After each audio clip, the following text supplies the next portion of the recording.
Violence, la série continue. Un jeune homme a perdu la vie ce week-end à Saint-François. ATV Guadeloupe reviendra sur les circonstances de ce drame. Comment enrayer la violence qui se déchaîne? Nous vous avons posé la question. Les femmes antillaises sont négligentes. Plus de la moitié d'entre elles ne sollicitent pas un frottis. Pourtant, ce dépistage permettrait d'éviter 90% des cancers du col de l'utérus. 3 heures de marche pour se souvenir de l'éruption de 1976. ATV Guadeloupe s'est invité à l'ascension de la Soufrière ce week-end. Émotion et beauté du paysage dans le reportage de Karen Diama. Et les grands-mères étaient à l'honneur ce week-end. L'Académie du Cas a célébré leur fête à Pointe-à-Pitre. En bon matin au commandement, un spectacle haut en couleur rapporté par Moïse Dexter et Patrick Curie. Bonsoir, je suis ravie de vous retrouver à la une de votre journal, la violence qui continue de sévir en Guadeloupe. Dans la nuit de vendredi à samedi, un jeune homme de 27 ans a été tué par arme blanche à la marina de Saint-François. Touché au cou, les secours n'ont rien pu faire pour le réanimer.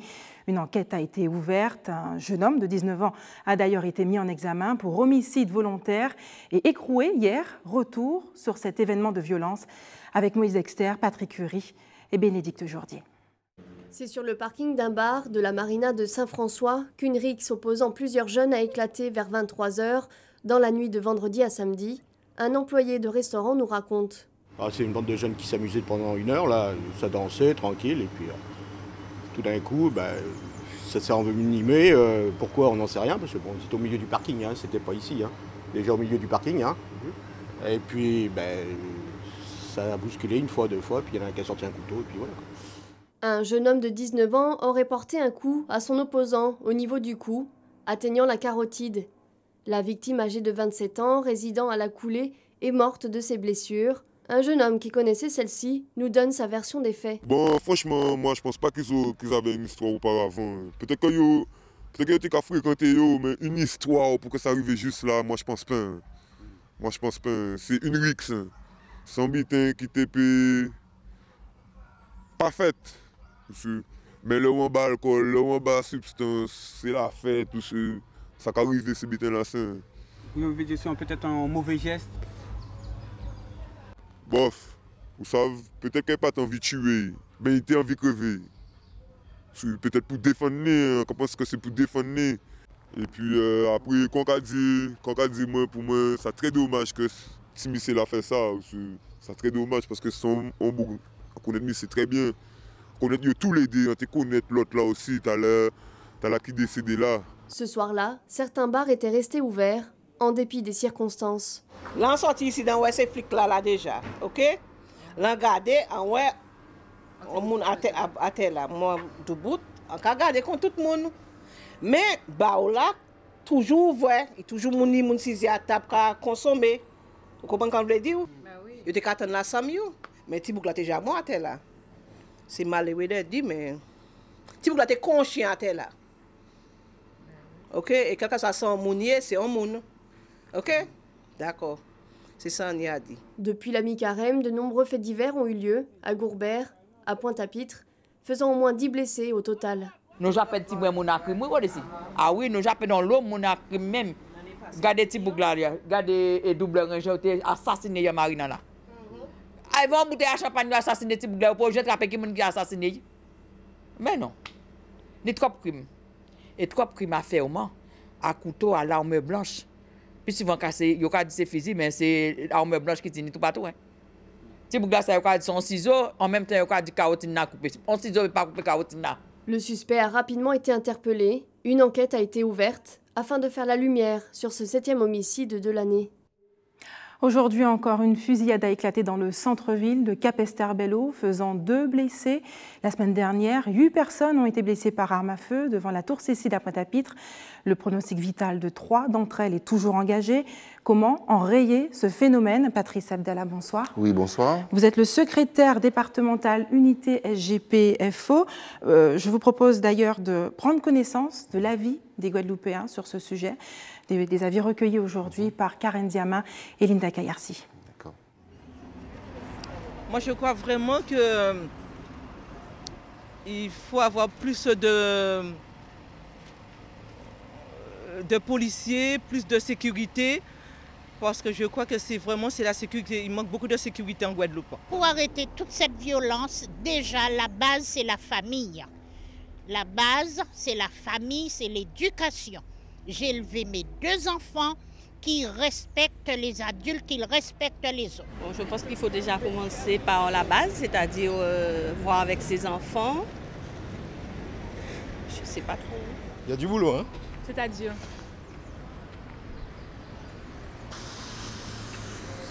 C'est-à-dire, oh là, drôle de question.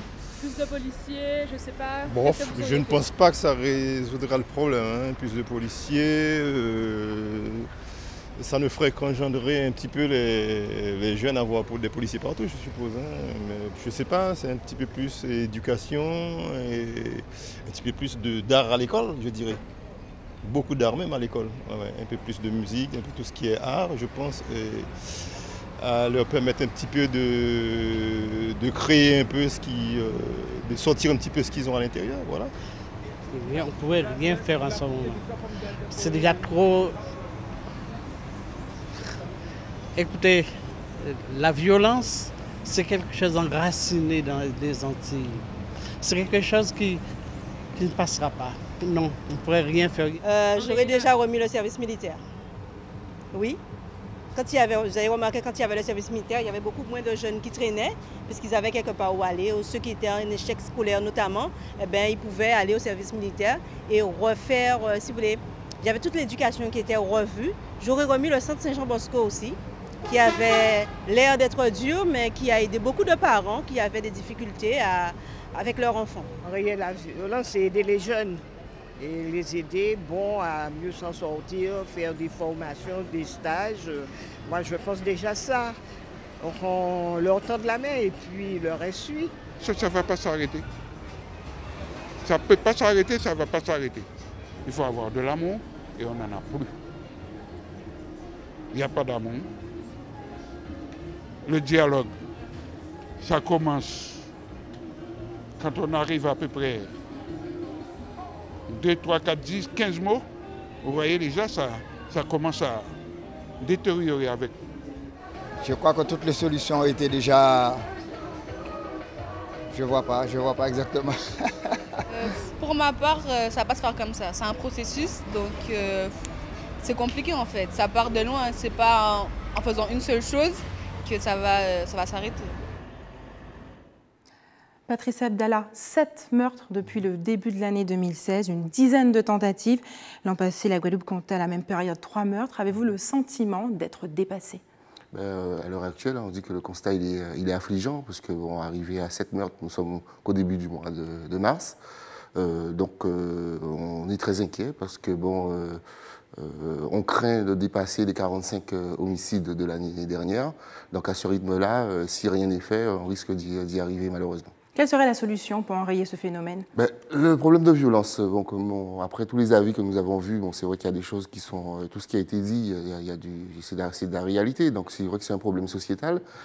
Néanmoins, on ne peut endiguer ce fléau sans mettre un coup de collier sur la sécurité.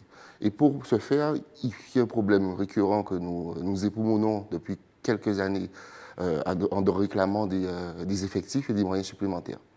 Alors, pour la circonscription Abîme-Gosier-Pointe-à-Pitre, on compte, selon la préfecture, 30 policiers sur le terrain. C'est un peu plus que la moyenne nationale, mais que le vrai problème, en fait, se situerait au niveau du taux de charge d'un policier. Ce serait le double en Guadeloupe. Les policiers feraient davantage d'heures, auraient beaucoup plus de responsabilités, finalement. Oui, donc c'est une réalité, mais néanmoins, on ne peut pas comparer le problème d'effectifs par rapport à la métropole, parce que nous, c'est vrai, si nous sommes 30 sur la circonscription, quand il y a des difficultés, quand les collègues... en fait, les fonctionnaires de police, ils travaillent au quotidien dans l'insécurité. Pourquoi? Parce qu'il n'y a pas de renfort quand ils sont en difficulté, donc plus ça va et plus ils agissent en toute insécurité. Donc, dans l'Hexagone, nous avons des départements limitrophes, quand il y a un problème, ben, on peut faire appel à les services de police d'un département limitrophe pour venir en renfort sur le département où il y a les difficultés. Et ce n'est pas le cas en Guadeloupe. Alors, le préfet n'exclut pas l'idée d'envoyer un escadron supplémentaire, une opération ponctuelle. Qu'est-ce que vous en pensez? Ben, ça a montré ses preuves, parce qu'à chaque fois, c'est vrai qu'il y a le sentiment de sécurité une fois que les gendarmes sont présents. Donc, si on envoie des gendarmes, ça veut dire qu'il y a un problème d'effectif. Mais le problème n'est pas d'envoyer des gendarmes, parce qu'on sait que c'est des gendarmes mobiles et qui sont amenés à repartir. Donc, par de ça, ça ne règle pas le problème, puisque là, ils sont là de manière périodique. Donc, ce qui serait l'idéal, ce serait de renvoyer des policiers, des services de police de manière pérenne. Cette situation dure depuis plusieurs années en Guadeloupe. Qui accusez-vous? Les autorités? Une prise de conscience qui serait peut-être tardive? Donc, je pense qu'il devrait y avoir une prise de conscience. Et c'est vrai qu'on peut dire qu'on n'a pas souvent été aidé par déjà les élus locaux, les instances locales, les élus nationaux aussi, puisqu'on a connu cette période en 2013 où il y avait le Premier ministre qui était à cette période ministre de l'Intérieur et qui nous avait dit, donc faites un effort, réorganisez, parce qu'on parle encore aujourd'hui de réorganisation, réorganisez et on fera un bilan et à l'issue de ce bilan, eh bien, on verra, on fera une analyse et vous aurez des renforts. À ce jour, rien n'a été fait. On nous a encore envoyé des gendarmes à la fin de l'année 2015 qui sont repartis en fin janvier 2016. Donc ce n'est pas la solution. La solution, elle est d'envoyer des effectifs de manière pérenne sur le département pour pouvoir faire en sorte que la police reprenne pleinement la possession du terrain, donc en appliquant leur mission de prévention et leur mission de dissuasion. Parce que c'est incontournable. Vous l'avez évoqué, cette réforme, justement, elle est à l'étude en ce moment. Le préfet compte sur cette réforme pour changer la donne. Elle consiste à optimiser la performance des policiers, les remettre au cœur, sur le terrain. Qu'est-ce que vous en pensez? Ça revient à ce que je disais tout à l'heure.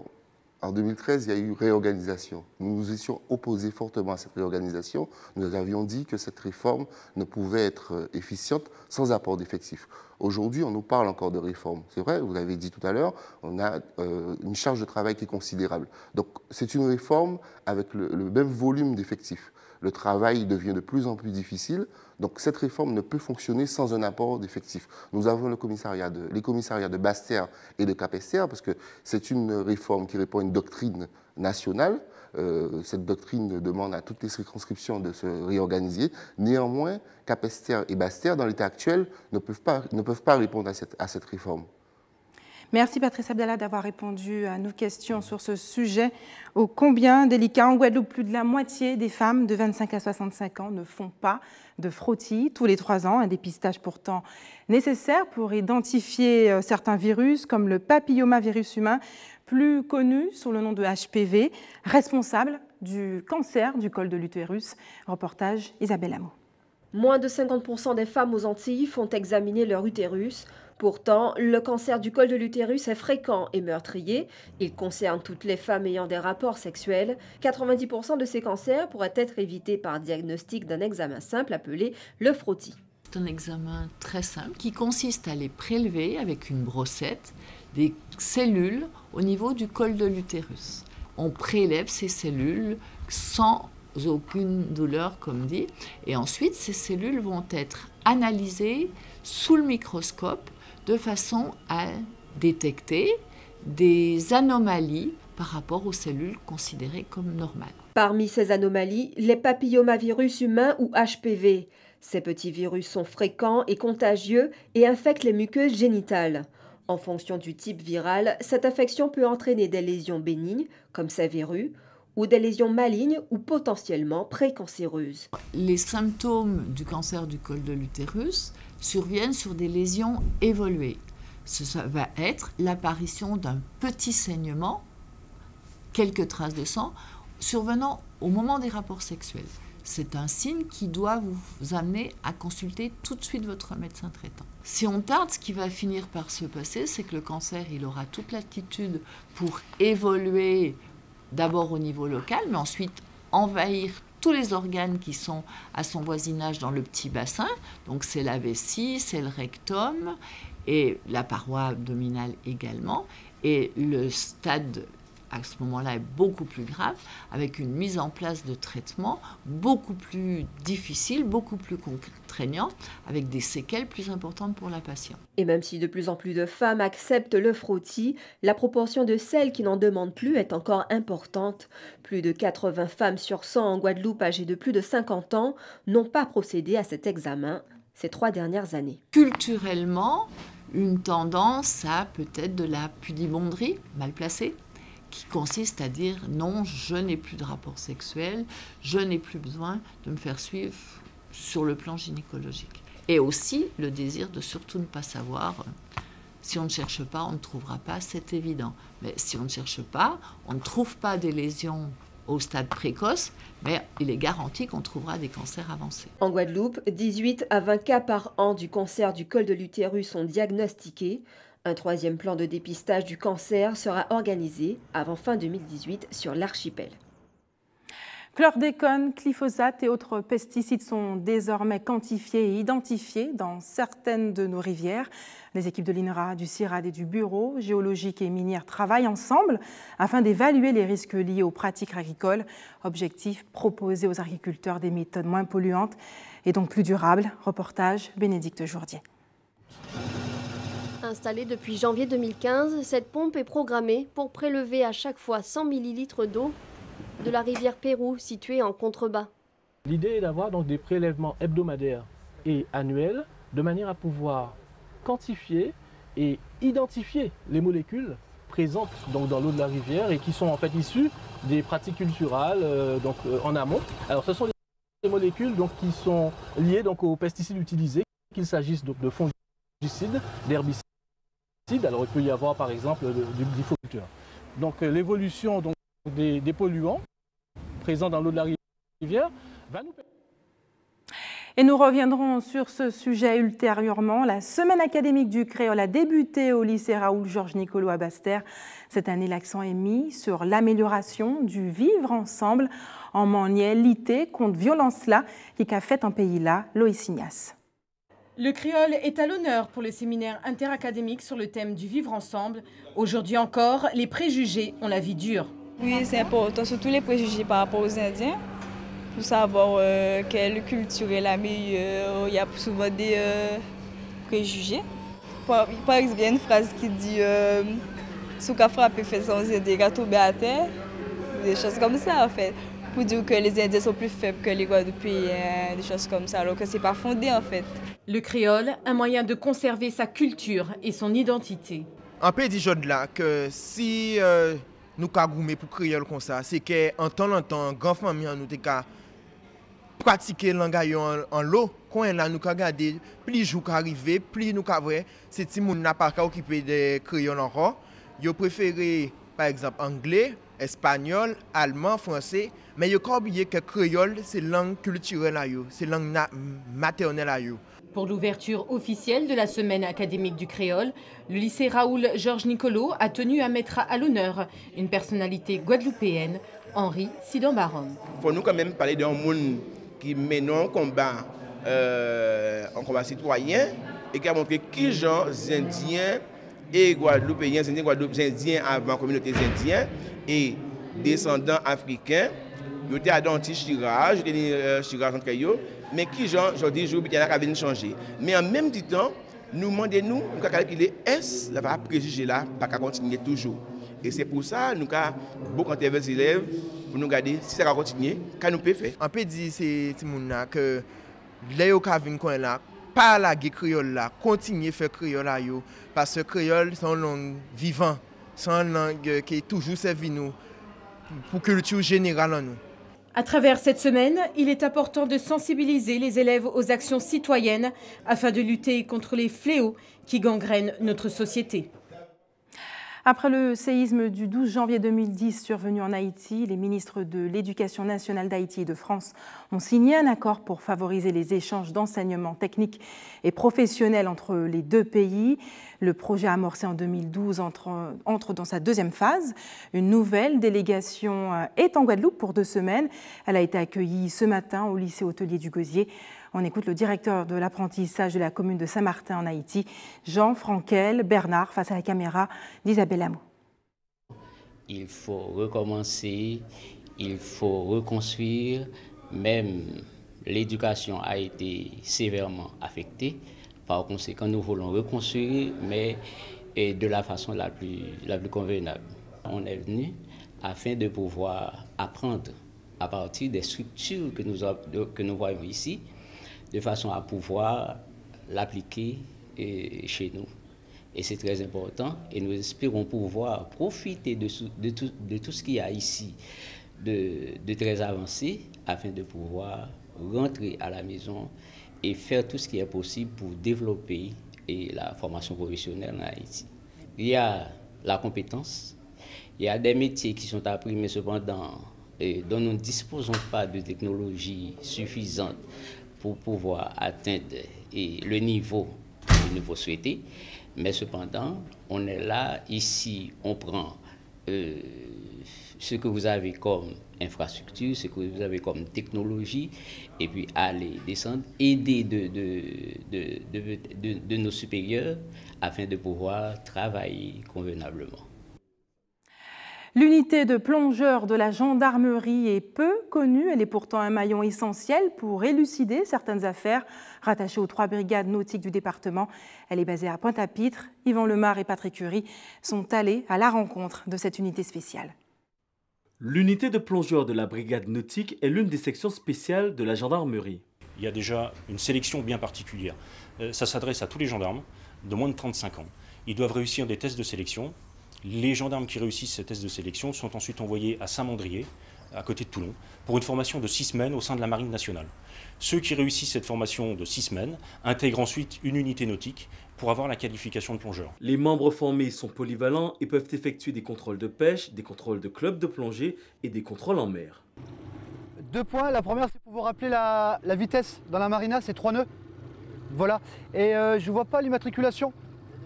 Oui, c'est sur les côtés, monsieur. Ouais, c'est que je vais à ma visite de sécurité. D'accord. Et après, je suis en passage de Plaisance en nuque. D'accord. Je vais mettre mon immatriculation professionnelle sur le côté. Donc que ce soit la plaisance ou le professionnel, l'immatriculation c'est sur les côtés. D'accord. Vous la mettrez sur les côtés. En fait, devant, on ne peut pas identifier. Ces plongeurs mènent aussi des missions de police judiciaire, ce qui demande une certaine maîtrise technique. Notre technicité nécessite le besoin de maîtriser à la fois la technique purement plongée, comme tout plongeur, mais également la technique métier, plongeur gendarmerie. C'est-à-dire qu'il faut être capable de plonger en toute sécurité, avec les matériels de plongée, mais également être capable de faire des recherches, de faire des constatations, de faire des prises de vue, de faire des prélèvements, de relever un corps, de conditionner. Voilà, donc ça c'est la partie technique, la partie professionnelle. Les deux sont essentiels. Des exercices pratiques sont régulièrement mis en place pour que chaque membre s'entraîne au moins une fois par semaine. Objet de l'exercice, technique de recherche. Alors on va simuler la recherche d'un apnéiste. Il y a un fusil lesté qui a été découvert en surface, au point GPS où nous sommes. Donc vous allez faire une technique de recherche en circulaire. Hein, d'accord. Profondeur à pas franchir 15 mètres, durée théorique de la plongée 20 minutes max. 90% des plongées effectuées se font en eau intérieure, c'est-à-dire dans les marinas, les étangs ou encore les rivières. Des entraînements spécifiques sont donc essentiels. Donc il peut être soit orienté uniquement sur la partie purement technique de plongée, c'est-à-dire faire du travail de plongeur, être capable de remonter un camarade, d'assister un camarade, de donner de l'air à un camarade. Mais également, ça peut être un entraînement orienté sur la partie professionnelle, comme je vous parlais tout à l'heure, c'est-à-dire être capable de se déplacer sous l'eau d'un point A à un point B, d'effectuer les recherches, de ne pas louper l'élément de l'indice que l'on recherche, être capable de faire des prises de vue vidéo, des photographies, être capable de prendre des mesures sous l'eau. Quelle distance se trouve entre le fusil de chasse sous-marin et l'apnéiste, être capable de relever un corps, être capable de conditionner une arme qui a servi à commettre un crime. Cette unité de plongeurs intervient sur toute la Guadeloupe et les îles du Nord. Elle effectue une centaine de plongées chaque année. Vous aussi, vous pouvez sauver des vies en France, Guadeloupe comprise. 2400 personnes meurent chaque année d'une crise cardiaque. Dans notre précédente édition, nous vous avons montré les gestes à connaître pour pratiquer le massage cardiaque. Ce soir, nous vous proposons de découvrir comment utiliser un défibrillateur. Karen Diama. À leur arrivée, tout de suite, On va solliciter la conscience. Ouvrez les yeux. Avec une question et 2 ordres. Hop, il a perdu connaissance. Alors, on va par contre, après, regarder s'il respire.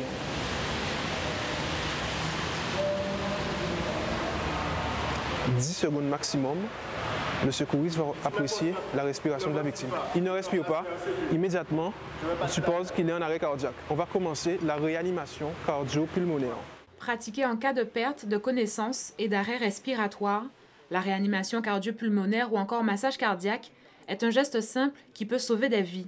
Dès qu'on a vu qu'elle ne respire pas, on alerte immédiatement le 15 afin d'alerter les secours, bien sûr. Et après, on pourra commencer le massage cardiaque. Donc le massage, il est effectué avec le talon de la main qu'on va positionner directement au milieu de la poitrine de la victime.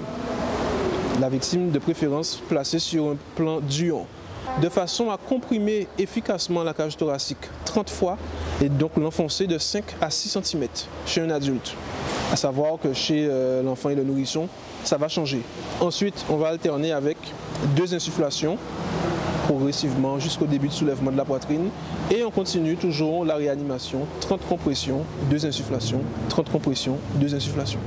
Un massage qui peut être parfois complété par le défibrillateur que l'on retrouve dans certains espaces publics, lui aussi simple d'utilisation. Dès qu'il est allumé, il conviendra ici d'écouter ce qu'il dit. Dénudez la poitrine, c'est fait, et ouvrez l'emballage. Voilà. Ensuite, nous avons les électrodes. Sur les électrodes, il y a le schéma. Ici, on voit que cette électrode-là. Et j'écoute en même temps ce que dit l'appareil. Enlevez une des électrodes et placez-la sur le haut de la poitrine nue. Alors, le défibrillateur, il parle. De plus, c'est écrit ici ce qu'il faut faire. Enlevez la seconde électrode et placez-la sur le bas de la poitrine nue comme indiqué. Placez-la sur le bas de la poitrine nue comme indiqué. Une fois les électrodes placées, un choc électrique sera envoyé à la victime à l'aide du bouton clignotant. Des gestes simples que tous peuvent pratiquer, mais qu'il convient tout de même de connaître. Pour être plus à l'aise, le mieux c'est de suivre une formation au geste de premier secours pour bien comprendre le fonctionnement du défibrillateur déjà, mais aussi le fonctionnement de la chaîne des secours. Comment reconnaître que la victime a perdu connaissance, comment reconnaître qu'elle ne respire plus, comment alerter et ensuite comment mettre en place le défibrillateur. Une personne en arrêt respiratoire voit ses chances de survie diminuer de 10% à chaque minute passée sans secours. Pourtant, seulement 20% des témoins d'un arrêt cardiaque pratiqueraient les gestes de secours. Il est donc nécessaire de s'informer et de se former aux gestes de premier secours. Dans un instant, nous escaladerons la vieille dame en mémoire de l'éruption de 1976 et quelques conseils de professionnels au salon Black Beauty. Et enfin, elles ont percé le secret pour rester belle en toutes circonstances, la fête des mamies selon l'Académie du Cas.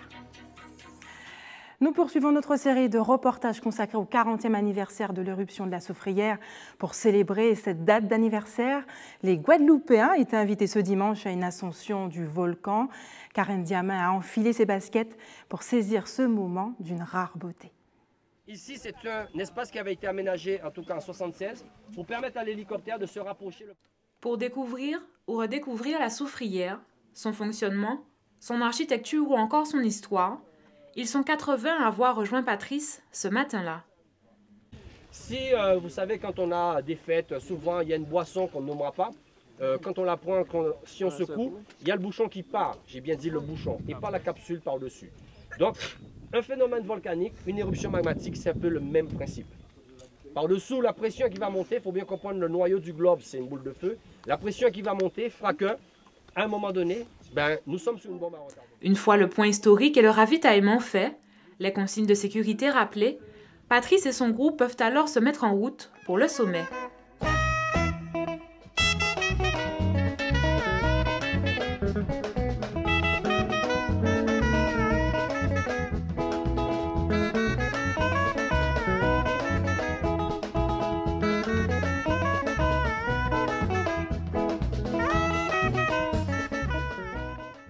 Là-haut, quand tu arrives là-haut, tu as la montagne au diable.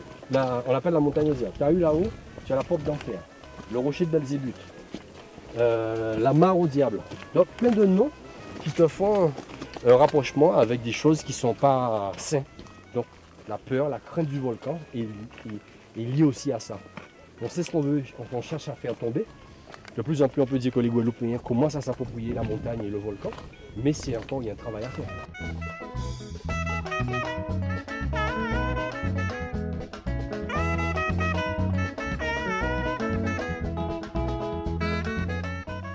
Quelques minutes plus tard et avant d'entamer les derniers kilomètres, l'heure est à la pause et au ravitaillement.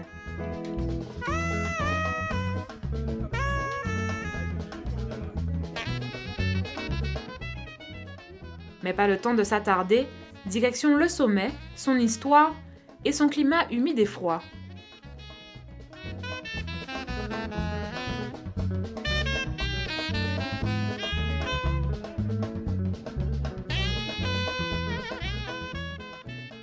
La crainte du volcan avec tout ce qu'on pouvait mettre derrière, la porte d'entrée qu'on appelait la porte d'enfer, qui était tenue par Belzébuth, le rocher que vous avez ici. Juste derrière, vous aviez la petite mare, un petit point d'eau qui s'est végétalisé depuis quelques années et qu'on appelle la mare au diable. Sinon, cette partie-là, c'est le jardin L'Herminier. L'Herminier qui était un botaniste qui a beaucoup fait sur la flore des Antilles. Donc, toutes ces choses. Donc, la mare au diable par rapport à quoi? Au diablotin, qui est un oiseau qui nichait sur les flancs du volcan.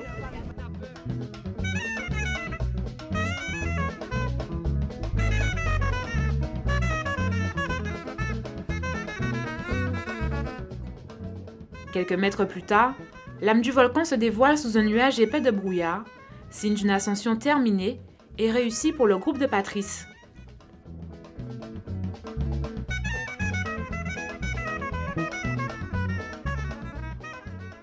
C'est vrai que pour moi, être là aujourd'hui, comme je l'ai dit tout à l'heure, hein, moi, c'est faire prendre conscience. Je me rappelle, à cette époque aussi, on avait donné un petit livret à tous les scolaires, vivre avec son volcan. Pour moi, il faut s'approprier ce volcan. Quant aux participants de la marche, ils auront tous été conquis. C'est extraordinaire, ça a fait... Il y a du bon, hein? J'apprécie beaucoup, c'est extraordinaire. Pour moi, c'est extraordinaire 40 ans après. Après près de 4 heures passées ensemble, les participants se sont retrouvés au bain jaune, autour d'une petite collation, pour finir en beauté cette belle découverte. Pari réussi pour Yannick Noah, le capitaine de l'équipe de France, rêvait d'organiser la Coupe Davis en Guadeloupe. C'est chose faite, l'équipe de France a remporté cette étape 5-0 face au Canada devant un public conquis.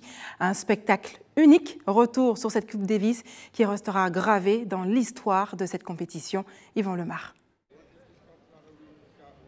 Vendredi, Gaël Monfils lançait parfaitement la France dans la compétition. Le Guadeloupéen a dominé sa rencontre. Il gagne le premier match en 1h30, 6-3, 6-1, 6-3.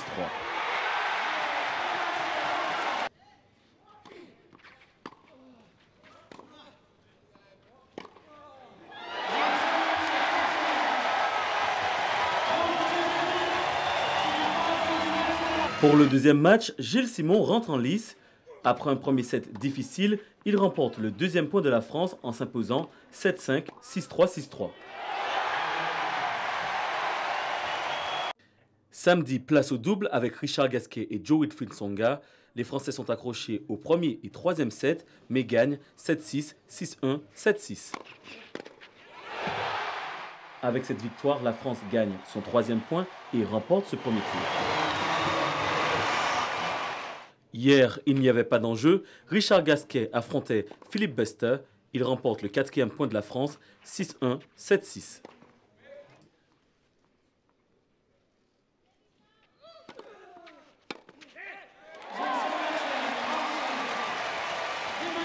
Pour le dernier match, Joe-Wilfried Tsonga affrontait Frank Dancevic.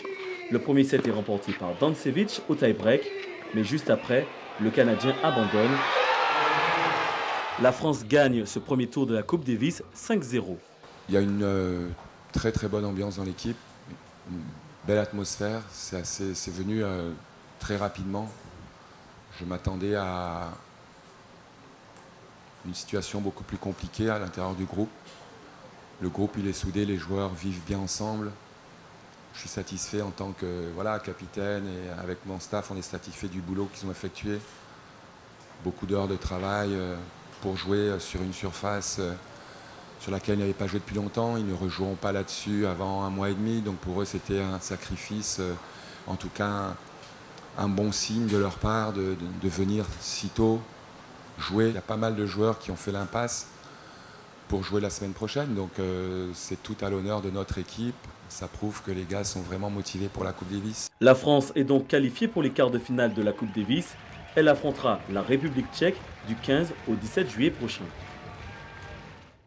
Et le choix de la Guadeloupe pour la Coupe Davis 2016 avait suscité la polémique. Yannick Noah espère que d'autres disciplines auront la même idée.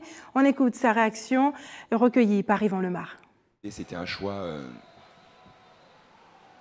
technique, priorité technique.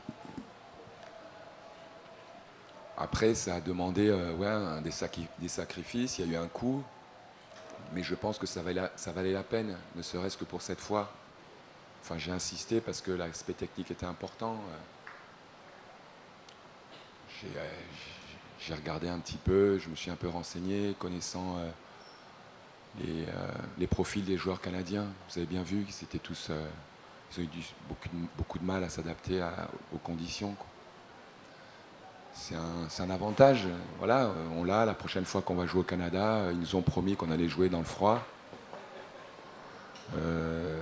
Voilà, ça fait partie de la Coupe Davis. Est-ce qu'on reviendra ici? Ça me semble compliqué. Peut-être que dans quelques années, on jouera peut-être dans les dom-toms ailleurs. Hein. C'est possible. En tout cas, on a ouvert une porte. Peut-être le petit retentissement et le retour qu'il va y avoir par rapport à ce qui s'est passé va peut-être donner des idées à peut-être d'autres sports de venir. C'était le dernier jour du salon Black Beauty au WTC de Jariabemao pour cette 17e édition. Plus d'une quarantaine d'exposants avaient fait le déplacement pour présenter leurs produits, leurs techniques et leurs nouveautés. L'objectif, sublimer votre beauté. Linda Kayarsi. Des lèvres bien ourlées, un regard sublimé, le maquillage, un atout beauté à soigner. Le fond de teint mousse, comme vous le voyez, il est très très léger, donc il va faire un effet seconde peau, mais sans laisser, merci à vous, sans laisser de résidus ni collants ni gras. Voilà, donc la cliente peut même toucher sa peau, elle verra à quel point c'est une texture agréable, donc ça lui donne une belle peau sans avoir la sensation d'être maquillée. Résultat, très naturel. C'est pas trop voyant, c'est discret et ça change. Pour être belle, jusqu'au bout des doigts. Ongles en gel et vernis magique. Alors je lui pose un vernis semi-permanent qui change de couleur selon la température de son corps en fait. Donc, quand elle a chaud, il est blanc nacré et quand elle a froid, il devient rose fuchsia, comme sur le pinceau. Des ongles sublimés, tout comme le cheveu. Avec une tendance, le retour au naturel. Lorsqu'une cliente vient me voir avec les cheveux naturels, je lui propose surtout l'huile Carapate. L'huile Carapate parce que c'est un très très bon produit, franchement. Après, s'ils ont d'autres produits, il n'y a pas de souci. Je conseille l'huile Carapate et l'eau de café. C'est peut-être une recette de grand-mère, mais ça marche très bien. En fait, ça emmène la noirceur, les cheveux deviennent très noirs et très assouplis. Et je lui ai déconseillé ça hier. Bon, elle a fait aujourd'hui, mais bon, il faut le faire tout le temps. Ça marche. Cette année encore, le salon Black Beauty aura fait de chacune d'entre vous une reine de beauté. Hier, on célébrait la fête des grands-mères pour honorer les aînés. L'Académie du Cas organisait la 17e édition en bon matin en commandement. Les mamies parées de leurs plus beaux atours étaient invitées à défiler sur les rythmes du quadrille de la Darse de Pointe-à-Pitre au Memorial Act. Patrick Curie et Moïse Dexter étaient présents. Voici leur reportage et le commentaire de Nathalie Dinan.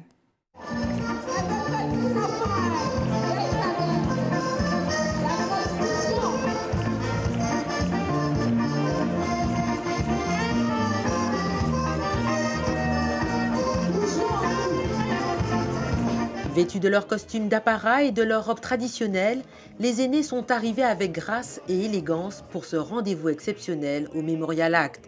Au bon matin, au commandement. La fête du quadrille, un quadrille intergénérationnel, parce que la transmission c'est aussi aux jeunes, la transmission c'est aussi à toutes les personnes qui vivent dans le pays et qui doivent connaître l'histoire du pays que les grands-mères sont surtout les gardiennes de cette tradition. Donc nous sommes très heureux d'honorer les grands-mères aujourd'hui et aujourd'hui au Memorial Act, dans un lieu symbolique. Donc nous disons une rencontre culturelle d'exception sous le regard bienveillant de l'Arbre de la Mémoire qui se trouve au Memorial Act. Des aînés de diverses associations culturelles ravis d'être présents pour cette manifestation afin de partager un pan de l'histoire avec la nouvelle génération. Nous sommes très heureux d'être ici aujourd'hui. C'est la fête des grands-mères et on voit déjà la fête des grands-mères. Il y a l'intergénération puisqu'il y a beaucoup de jeunes. C'est extraordinaire. Je crois être là aujourd'hui, c'est important car nous disons très souvent qu'il faut connaître son histoire pour savoir d'où l'on va. Et je crois qu'aujourd'hui, traditionnellement, on est en train de faire une démonstration de classe. Invitée cette année, l'association culturelle de Grelin à Marie-Galante qui a dévoilé son quadrille presque unique. Nous sommes très contents que nous venions que l'Académie du Car fait appel à nous. Parce que de toute façon, nous sommes quadrillés aussi, nous représentons un quadrille de la Guadeloupe parce qu'en Guadeloupe, proprement dit, il y a déjà 3 ou 4 quadrilles déjà sur place. Et nous, à Marie-Galante, on doit quadriller encore parce que nous ne pas danser à 4. Et ici, on ne pas danser à 8, on ne pas danser avec commandement, sans commandement. Mais on est là, nous ne pas danser à 4. C'est pratiquement les mêmes figures, les mêmes bidins, mais nous ne pas danser différemment. Et c'est pourquoi il y a d'autres associations sur Marie-Galante qui ont fait quadrille. Mais si là, nous pas fait là, c'est nous qui nous réceptionnons la ligne. C'est presque l'unique. Encore un vif succès pour l'Académie du Car, cette association qui lutte sans cesse et sans compter pour la défense de notre patrimoine. Et avant de refermer cette édition, quelques informations pratiques. Les habitants des Grands Fonds, du Gosier, des zones de Grande Ravine et Tombeau subiront des coupures d'eau mercredi toute la journée avec un retour à la normale prévu en fin de journée. Des travaux de raccordement seront effectués sur le réseau. Dans un instant, question directe présentée par Reddy Plantet.